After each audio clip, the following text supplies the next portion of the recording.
Welcome, everybody, to the latest live edition of the Bullpen with Adam the Bull. You see Zac Jackson right there. A lot to get to with Zac as Kevin Stefanski is fired and Andrew Berry is not. How did that happen? How did we get here?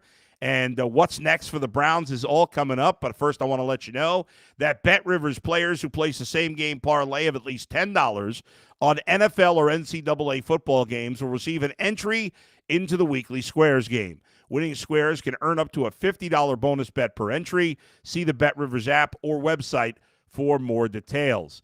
Zac, thanks for joining me this morning. And let's start, at this point, I know we got to get over, I guess, the fact that they haven't fired Andrew Berry.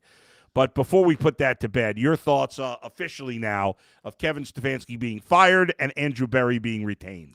Yeah, look, we forget so quickly in this league. But go back to the Jets game, the Titans game, for example. Like, it's been clear that major changes were needed to be made. Now, I've been clear, and I think this has been a consensus opinion, the construction of the offense was way worse than the coaching. So we get here to January, and one's out and one's not. And it's like, wait, one was held to results and one wasn't? Mm-hmm. So it's just strange. It's zero surprise that Kevin Stefanski was going to be fired. I think that decision was made weeks ago. I think Kevin knew it. Here we are. It's the Browns. And what 2 days later, I guess, 48 hours, probably almost to the minute since their coordinated release of the news. Mm-hmm. I can't believe that they were saying like that this team really should have been better. I mean, the defense gave it chances. Yeah. But it was not constructed to win. The intent was to get younger and push forward. And there's no perfect roster. There's no perfect draft. There's no perfect any of that. But the receiving core and the offensive line were bad enough to get a front office fired even before you get to the quarterback situation. And this GM in front office did the worst trade in the history of the NFL and remains employed. It's pretty simple there. I have no idea when Jimmy said the team should have won more, and then Andrew Berry in his comments saying, we underachieved. To me, that's throwing Kevin Stefanski under the bus, which, all right, whatever you want to do. It's crazy. I don't care who's coaching this team. Nobody's going to argue that Kevin Stefanski is the best coach in football. We know there are elite coaches. No team in the if Sean McVay or Andy Reid are the coach of this team, do they win more than 5 games? Yeah, maybe, but do they win more than 7? I doubt it. I don't even know for sure they win more than 5. That's how bad the talent is on offense. Yeah. Well, the moment it ended Sunday, but really the moment it ended 4 or 5 games earlier, it's about the future. So yes, they could have won the Minnesota game. Yes, they could have won the Tennessee game. This first Cincinnati game. Yeah. Because of what happened last Sunday, everybody looks at the first Cincinnati game as the Andre Schmidt game bowl. That's Judy and Tillman not making plays. Those interceptions only happen because those guys can't make simple plays. That's just what that is. Yeah. And if you win one more in September, that does change the whole shape of everything. They should have beat the Ravens the second time around too. Right. So what they're saying is, sorry, I got off track there. I get wound up when we start talking about Andre Schmidt. Fair enough. Some sort of savior and reason to keep the job. We're talking about going forward, and they obviously had made the decision. It's not just like a one-off. It's not like, well, obviously Bubba Ventrone should have been fired, but it's not like he's out because of this, because they lost this game or whatever. Like, going forward, are they really going to do better than Kevin Stefanski? Or are they saying that they're expecting better immediate results? Like, I get it. I get why it happened. I don't get why it half happened, and we will see. And for Jimmy to say this is not dysfunctional because those guys got along despite their losing and despite one ultimately being thrown under the bus is one of the more ridiculous things I've ever heard, because this has been a dysfunctional franchise for a long time, and it is a dysfunctional franchise. And you only need to you don't even need me to spell it out. You only need to look at the results to understand that. That's right. And the fact that he didn't understand that when we say it's a dysfunctional franchise, it's about him, not about the relationship between Stefanski and Berry, is so ludicrous. I'll tell you what else is ludicrous. When you're defending keeping Andrew Berry and one of your key defenses is Andre Schmidt, and Andre Schmidt was great. It's no knock at him. Yeah. But if one of the few things you could say is, wow, look, he got this kicker, I mean, that's a bad sign after 6 years. Right. Well, he got Malik Collins. Well, he started the 24 draft with a defensive tackle, and he started the 25 draft with a defensive tackle. But look how great Malik Collins was. Yeah, exactly. And Malik Collins was great. Right? Yes. But like, he's 31 and he's got a major injury. He fits the Schwartz defense. We don't know if Schwartz is going to be here. And that's just a move. And again, like, I'm not going to like signing a Malik Collins is not some brilliant coup by a GM. Like, he's a known quantity, so like, Yeah. you look at the bottom line is on Andrew Berry. You have three positions on offense, the three most important positions on offense: quarterback, wide receiver, offensive line. You have nothing to show in 6 years for those three positions for I'll say 9 players. Right. Top 3 receivers, top 5 offensive linemen, quarterback. You have no sure thing in any of those 9 spots after 6 years. The guy who started your last 7 games at quarterback, the most important position in sports, couldn't get a rep in August, but it wasn't dysfunctional. Yeah. Right?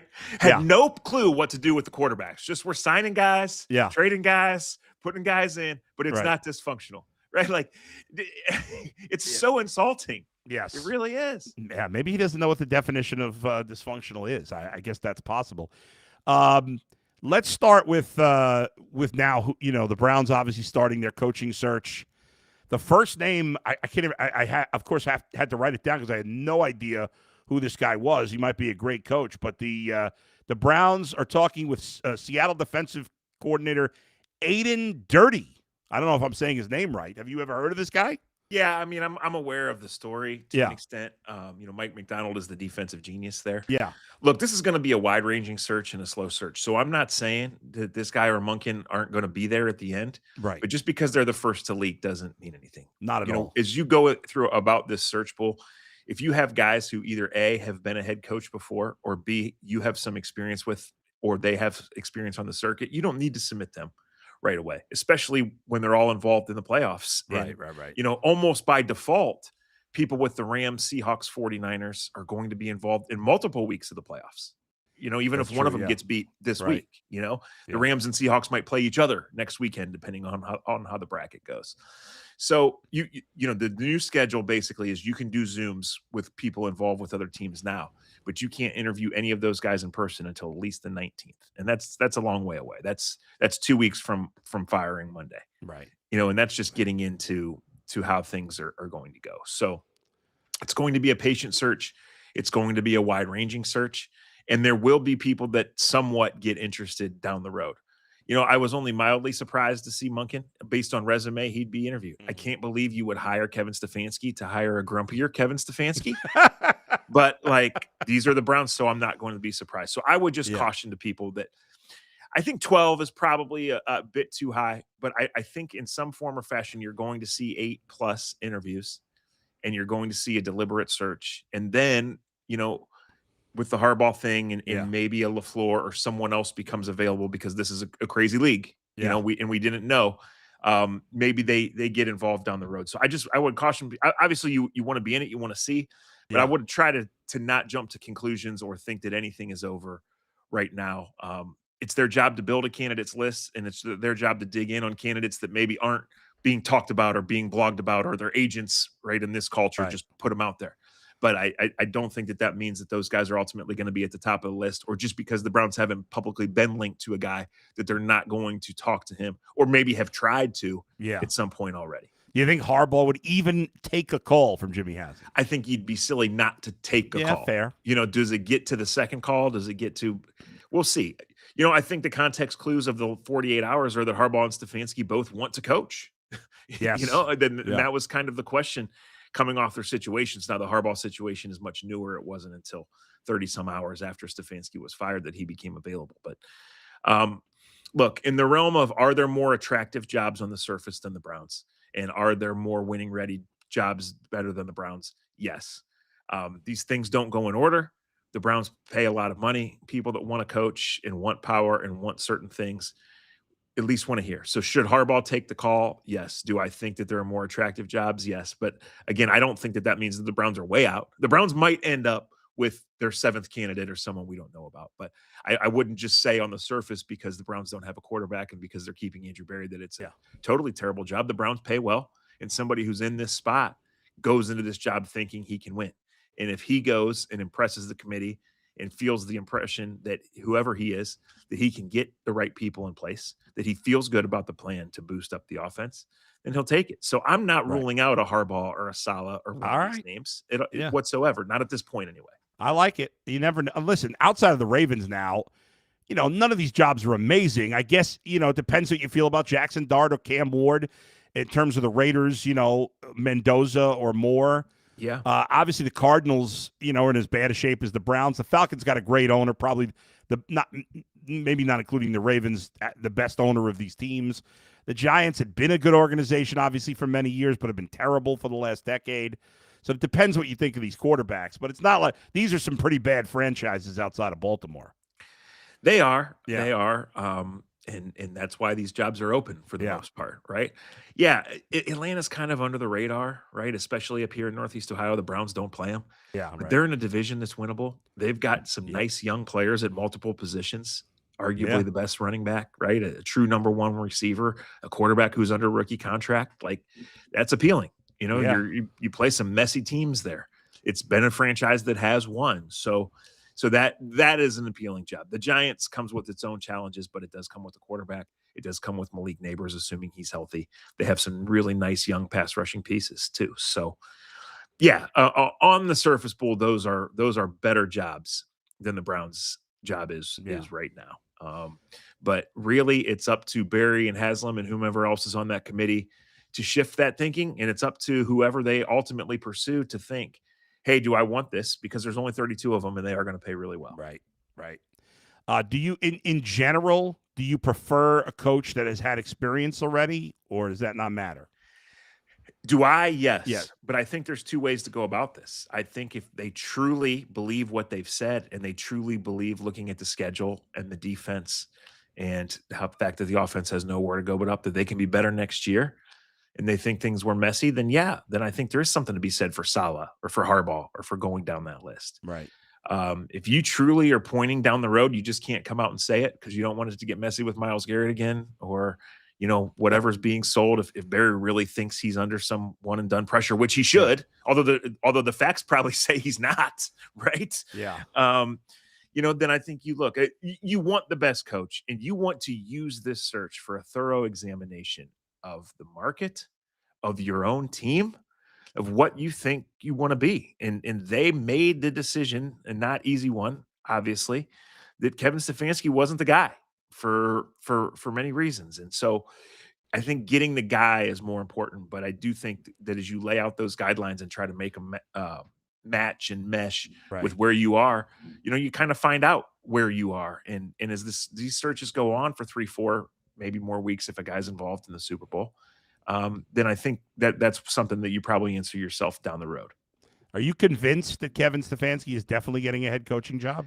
I'm not convinced he's definitely getting a job. The fact he's taking 2 interviews in the first 5 days of unemployment says that he wants a job. And look, his resume is good. Now, some of this stuff of slam dunk candidate and best candidate before Harbaugh hit the market, I don't know. Crazy. I mean, maybe it's true, Bull, and maybe it just says something about this market right now, about this candidate list. Yeah. I mean, last year was Ben Johnson and Vrabel, and then it was a big step down. That doesn't mean that they'll be the only guys who are good coaches from this. They're 1 year in, they're off to great starts. So if Stefanski wants to do it, you strike. I mean, Tennessee and the Giants are jobs that have young quarterbacks, that have messy recent histories, but have some interesting players and reasons that you think you could turn it around there. So I don't know about definitely, but the fact that he's doing 2 of them so soon tells me that he wants in and he's willing, and that he really was, which makes sense, at or near the top of these teams' lists. Frustrating thing, and you talked about this. Like, you're right. Maybe Andrew Berry is not on the hot seat next year, but you're letting him run this coaching search, and then if it goes down the tubes and they have another terrible season, and Jimmy decides to fire Andrew Berry, then we're in the same situation that the Browns have been in for so long, and it's just not good. Well, you're right, and that is alarming for Browns fans who are used to being alarmed. The one way that's not right is if you hire the right coach and that guy comes to power, and that's why Barry's out. Well, that's true. Yes. Or the second way that's not right is if you hire the right coach, or even if you don't, if you stink so bad next year and this 27 draft lives up to the hype, and you draft 1 or 2 good guys here, and Judkins and Fannin keep Arrow up, then you're onto something. Yeah. Like I through this has gotten lost because of this madness. Yeah. But I'm looking at midseason 27 for where the Cleveland Browns are going to be. I don't agree. I mean, I do know I was at every minute of every game that they could have won more games this year, and they let down a really good defense. But in terms of the overall growth and the organization showing me that they're ready for any kind of relevance, it's midseason of 27, Bull, because they've got bad contracts, aging players, and huge holes that just can't be addressed in 1 year. They can draft the next Joe Thomas at number 6 overall. Right, that's going to fix one problem. That's going to fix all of them. And that player, more than likely, is not going to be Joe Thomas as a rookie. Certainly not. And he's going to be playing with KT Leviston and Luke Whippler and Zach Zinter, right? And Deshaun Watson. Yeah. You know, and some third-round quarterback. This year. Right. There's too many holes in the offense to fill. And the thing about relying. And it's why all teams would rather, if you had to choose, have the great offense, because with it, first of all, it protects your floor, right? Generally, I know it's maybe not a perfect example this year with the Chiefs and the Bengals, but with the defense, it's like the defense was really good in 23 and 24. It was okay. So there's so many more things that have to go right for a defense to stay consistently good. It's far from a guarantee that this defense is going to be as good this year or next year as it was this year. It is. You'd rather have the offense 10 times out of 10, you know? But just like elite defense is not having 10 sacks every game, elite quarterbacking play is not throwing an 80-yard bomb on every drive. It is getting them to mesh. It's guys delivering at different moments. It's the defense bailing out after playing poorly. It's the offense having a bad day but still getting the last drive. It's all of those things that the Browns could just never get to match up, right? Except in 2 completely meaningless games at the end of the year, right? Like the offense, Week 18 was the worst performance by a horrible offense. They just got 1 drive to set up a field goal. Right, the defense scored 2 touchdowns for them.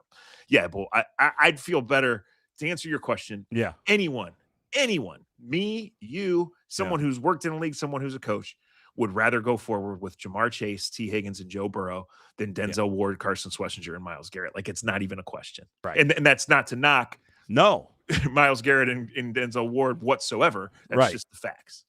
Yeah, Zach. Last thing, Myles Garrett did break the record last week. I think some of the stuff I'm hearing from Steeler fans and Steelers media is pathetic. I mean, you could put an asterisk next to every record if we decide based on games. Right. Incredible accomplishment by Myles Garrett. It was, and the way he got it was just a signature Myles Garrett sack. So, he's phenomenal, and it's a shame that his career's gone, but he's signed up for it. And I'll tell you this, Bull. I mean, the way he would turn me off and turn a lot of people off is to go back into any kind of pouting mode this offseason. Yeah, don't do that. Because he signed up for it. So that's he's never taken my advice before, but that's what I would say. No, you're right. And look, he turned 30 last week, and the Browns are still a ways away, but they don't feel like that he's slowing down at all. And going forward, whoever's the quarterback, whoever's the coach, whoever's the defensive coordinator, you're going to feel good every Sunday that guy's out there to make those 1 or 2 plays that regular humans just don't make. Yeah. And if you got any kind of competence at all on the offensive side, you can capitalize on those and turn them into something. No doubt. Zach, great stuff as always, man. Thank you for joining me this morning. Talk to you soon, Bull. Okay, Zac Jackson from The Athletic. Always great to chat with him. Let me get a couple of chats from you folks. See what we got. Sammy Hill says the common denominator in the good defense in 23 and 25 is elite linebacker play by one guy. Yeah. That's true. Well, it wasn't just one guy. I mean, the Browns got great linebacker play. Devin Bush played really well, too. I mean, I know Carson Schlesinger was the big star, but they got good linebacker play across the board. It's when you're relying on your defense, you're relying on, like, more guys to be, and that's just the ebb and, like, offenses usually stay more consistent than defenses in general. There are obviously exceptions to the rule. But there you go. Grass and Bass says Zach is the best. Yes, he is. Corey says, Bull, would you have been okay if Berry had replaced Paul DePodesta and hired a GM? I guess. I don't, like if you kept Andrew Berry to be your cap guy or, whatever, I guess that's fine. I wanted somebody else picking the players, so I guess I could have lived with that. Let's see. Dan says, who really cares? The Browns suck. And in 2026, Devin Bush sucks. Why the Steelers? He didn't suck. What do you mean? Devin Bush didn't suck. Dog Chomps, is our defense that good? We create no turnovers. Well, in the last win of the season, the turnovers are the reason the Browns won. The Browns defense is good. It's very good. I don't think it's as good as some people make it out to be, but it is still very good. Sean says front office needs to find a way to accumulate more draft picks for next year as well. It's really the only way out. Cut the fat contracts and go with youth. Follow the Texans' blueprint. There you go. All right, thanks everybody for joining me live today. Special live edition with Zac Jackson. Please hit the subscribe button if you haven't done so already. And I'll be on again live tomorrow with Dustin Fox at 9 a.m. So make sure you join us there. The two of us, along with G. Bush on the Ultimate Cleveland Sports Show today as well. Thanks to Kyle and Max for producing today, and thanks to all of you for watching and listening. I will keep cooking, Irish. Thank you, man. We'll talk to you all later. Where else but right here in the bullpen with Adam the Bull, brought to you by Bet Rivers. See you, everybody.